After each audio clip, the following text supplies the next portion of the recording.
jam 10 malam semua sudah harus ditutup, ya. Retail dan lain sebagainya, Satpol PP sudah masuk segala macam.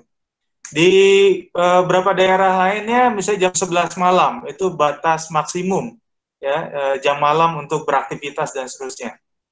Dan kita melihat misalnya yang Pak Dewan sampaikan tadi bahwa ternyata bantuan ini masih menjadi kendala, ya.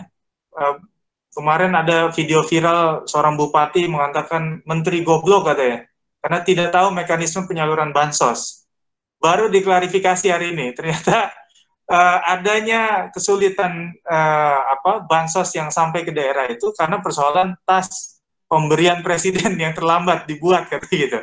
Jadi ini menjadi satu hal yang seru menurut saya, karena ada banyak rumus yang dikelola oleh pemerintah pusat, tetapi masih belum menimbulkan satu respon yang positif di daerah. Misalnya pemerintah itu kan mengalokasikan 405 triliun dan 110 triliunnya itu digunakan oleh pemerintah pusat untuk membuat jaring pengaman sosial yang tadi sempat disinggung juga. Dan setiap daerah, misalnya DKI Jakarta juga mengalokasikan lagi. DKI Jakarta itu mengalokasikan 7,6 triliun rupiah. Dan kalau kita perhatikan, misalnya ada gejolak yang muncul, ya, beberapa hari yang lalu soal kartu prakerja, yang dianggap juga menjadi bagian dari upaya pemerintah untuk bisa mengatasi pandemi ini. Dan kalau itu kemudian digunakan lebih dari 15% atau bahkan lebih dari 20% anggaran pemerintah pusat untuk kartu prakerja dengan training-training online yang kemudian heboh, dua staf khusus milenial mundur kemarin, ini menurut saya menjadi persoalan yang besar. Amerika Serikat misalnya memberikan $1.600 ya kepada warganya. Itu kalau dikonversi mungkin sekitar 20 juta rupiah lebih. Buat kita itu angka yang besar per orang dapat segitu. Tetapi buat mereka itu untuk bayar apartemen aja nggak cukup. Ya. Jadi ada hal yang mendesak yang harus dilakukan ketika bantuan ini turun. Bantuan ini yang jelas harus digunakan untuk kepentingan konsumsi. Itu yang harus ditekankan. Amerika Serikat, bantuan turun dari presiden, lalu kemudian itu digunakan untuk saving oleh mereka, karena ada rasa yang begitu takut di masyarakat kalau misalnya mereka nggak punya uang lagi untuk kemudian menggunakan untuk keperluan mereka, kebutuhan mereka. Maka kemudian kalau ini yang terjadi seperti di Amerika Serikat, ekonomi akan terlockdown juga, akan mengalami situasi yang slowdown, dan itu justru akan mengancam anatomi ekonomi kita selama beberapa bulan ke depan. Sehingga rumusnya adalah ketika bantuan diturun dari pusat, maka itu harus dipastikan turun ke tangan yang tepat. Ya, kalau di Jakarta Utara kemarin ada yang merasa tidak layak mendapatkan itu, dia melapor dan dia kemudian sarankan RT RW untuk dialokasikan kepada orang yang tepat. Yang kedua adalah pastikan itu digunakan untuk kepentingan konsumsi.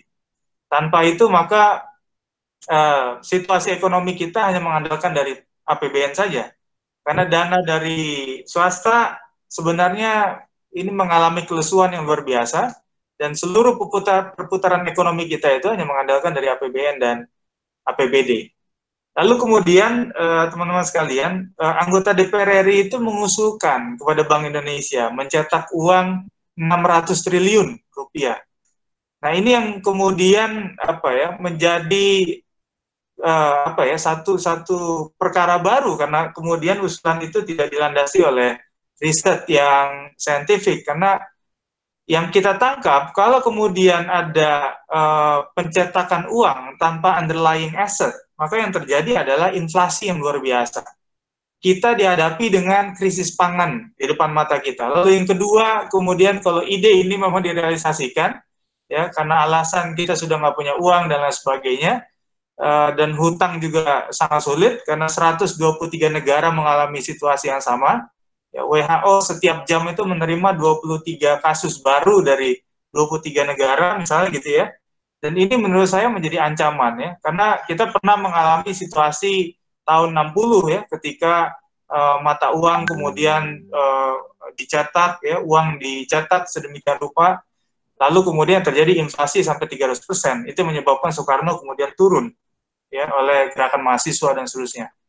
Nah, lalu kemudian teman-teman sekalian, dunia internasional ini memang tidak berhenti, ya, terutama misalnya WHO, FAO, dan WTO, karena bagi mereka ini persoalan yang sangat serius. Tidak hanya masalah ekonomi, tetapi juga soal krisis pangan yang kemudian mulai kita hadapi semua.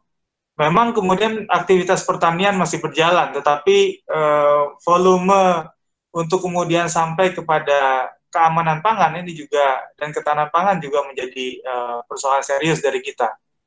Lalu berikutnya teman-teman sekalian, saya sedikit cerita bagaimana kemudian situasi ketika Agustus 2019 saya berkesempatan pergi ke New York sampai dengan akhirnya saya memutuskan kembali Desember 2019. Situasi di Agustus itu sebenarnya ada laboratorium di Amerika Serikat yang kemudian bocor karena ada 3 hal yang kemudian menyebabkan satu kesepakatan perang itu diputuskan. Yang pertama adalah adanya senjata kimia. Yang kedua adalah yang paling serius adalah soal senjata biologis. Nah, senjata biologis ini ketika diproduksi, maka dia akan mampu membunuh si pembuatnya. Dan ini yang kemudian menyebabkan misalnya waktu itu ada satu agenda internasional yang dilakukan di Hubei, Wuhan, Cina, yang kemudian melibatkan sekitar 30 negara di sana. Dilalahnya kemudian delegasi dari Amerika Serikat nampak tidak perform pada saat itu, yang kemudian menjadi kecurigaan dari pemerintah Cina, dan sampai kemudian pemerintah Cina meminta delegasi Amerika Serikat untuk pulang lebih awal. Nah, itulah yang kenapa kemudian saya katakan Cina sekarang sedang menghadapi gelombang kedua dari COVID-19. Setiap harinya ada lebih dari 30 kasus baru, dan jumlahnya lebih banyak daripada gelombang pertama ketika Cina kemudian menghadapi itu di sekitar November-Desember 2019. Dan kalau kita perhatikan, ini kebanyakan sebenarnya imported cases. Ya, itu yang kemudian menyebabkan Cina hari ini harus berjibaku kembali menghadapi situasi ini. Kenapa? Karena Cina memutuskan mungkin sebulan yang lalu untuk mencabut lockdown dari negaranya. Italia itu melakukan lockdown setelah ekonominya porak-poranda. Ya. Brazil juga dikritik habis-habisan. Bahkan Brazil sekarang sedang menghadapi polemik yang bukan hanya soal pandemi COVID-19, tetapi juga soal Perdana Menteri Presiden Brazil dan anaknya yang kemudian terlibat kasus korupsi juga di parlemen. Dan ini juga menyebabkan kritik yang luar biasa dari warga Brazil karena Presiden Brazil sejak awal memang sudah meremehkan tentang pandemi COVID-19.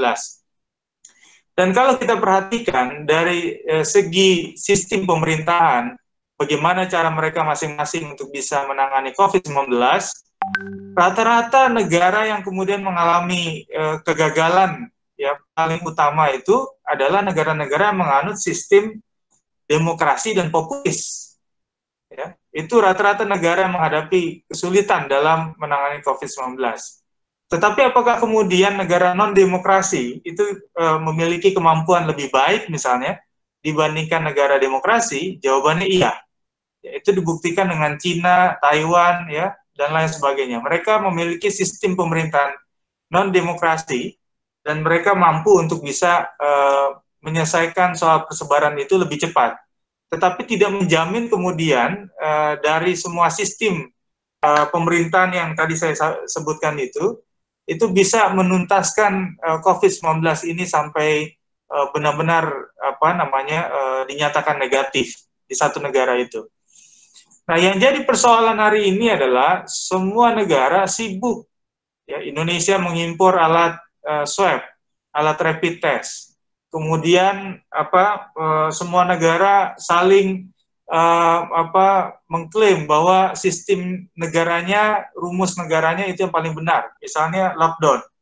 Kita ingat bahwa sebelum kita memperdebatkan soal apakah karantina, apakah darurat sipil, atau bahkan muncul terminologi baru yang namanya PSBB.